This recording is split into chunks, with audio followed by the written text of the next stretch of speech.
That was a bit of a strange hotel room in the end. It's not the cleanest. Here's the view from the window.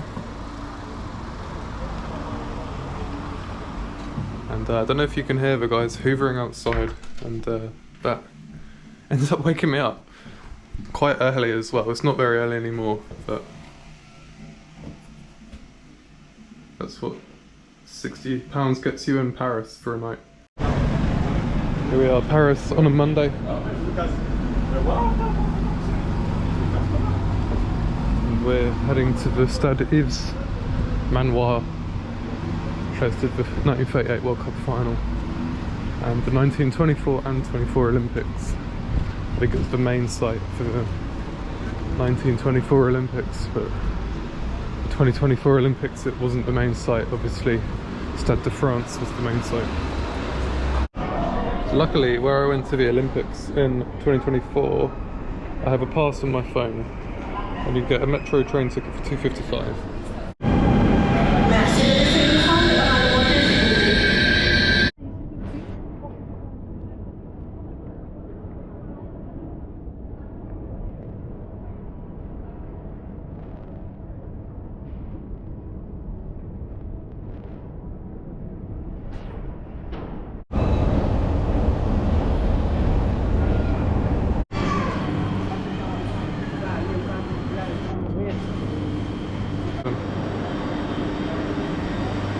Luckily the tube ticket covered this as well.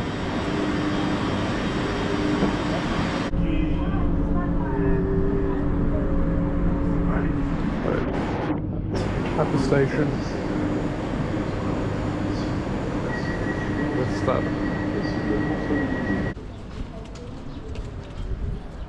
There's the stadium complex over there. You've got to go up here and turn right, I guess. This looks to be about as close as we'll get. There's not even a pitch there, but there we have it. The stadium that hosted the 1938 World Cup Final. I've come to Paris so many times and wanted to come here, and it's never really worked out because it is a bit out of the centre. Finally come here and done it, and I'm it's a little bit underwhelming, but at least there's a stadium here compared to the one in Sweden where there's nothing there. As you can see, I don't know how it would have worked in the recent Olympics. I think it was a hockey pitch. Now there's security guards and cameras and a massive fence that you can't climb. Hopefully there's an open gate on the other side, but I'm not holding my breath. And great floodlights too. And you see these kids playing football on the pitch next door, and you wonder, some of them are probably already obsessed with football in the same way, but most of us are. Especially with the World Cup on right now, I wonder if they realise that the biggest game of all was hosted right next, probably to where they live. I doubt that they don't live here. So the biggest game in football would have been hosted here. I know that it wasn't as big as it is now, but it was still hosted here. It's still a thing of history. When Italy won the World Cup here, I think it was against Czechoslovakia if I'm right. There you have it.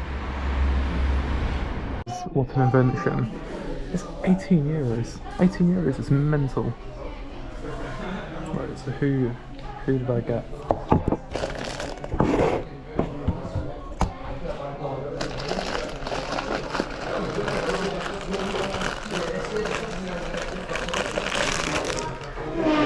Lamine Yamal.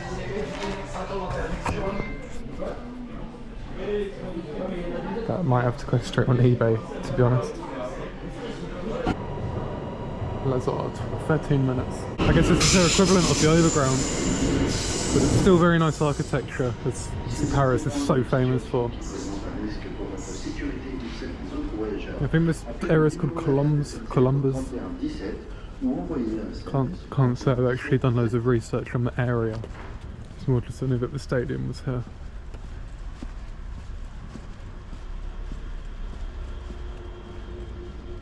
Columbus.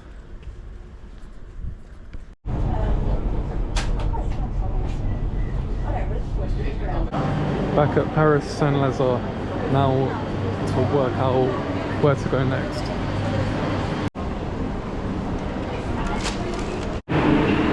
The station really is a maze. Been walking for a good 5-10 minutes. I mean, bloody hell, this is a walk and a half. Here we are, the pub of the Frog. Sorry, did you want a pint or a half? A pint, please. Yes, good job. Good job I started pouring, sorry. Oh, why is that going slow?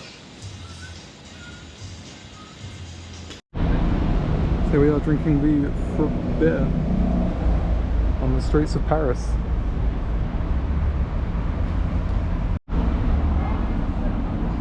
I've got the glasses on, but I'm going to try this Frog beer. It's a stout.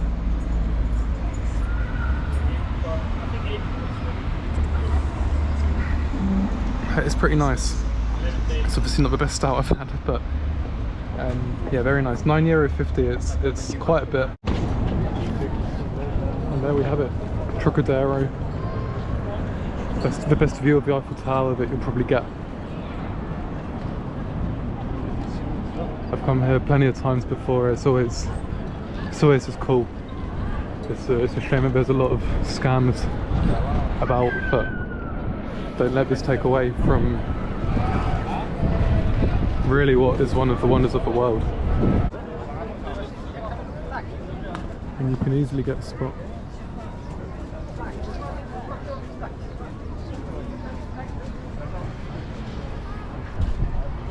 You can see the Olympic rings on the ground as well.